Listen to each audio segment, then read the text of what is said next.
Hello guys, in this video I'm going to show you how to create an account in the Brainly app. First you have to open up the app, and here it opens up like this in the home page.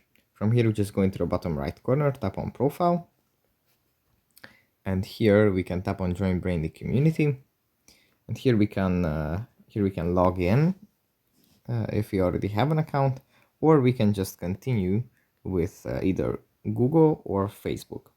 Let's tap on Google. It's going to load, and after we have selected the Gmail account, we can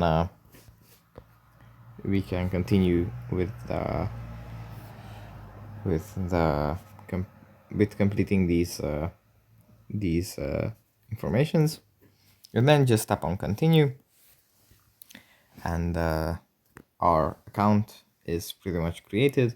We can subscribe to the premium version, to Brainly Plus, but we can skip it and just use the app as it is.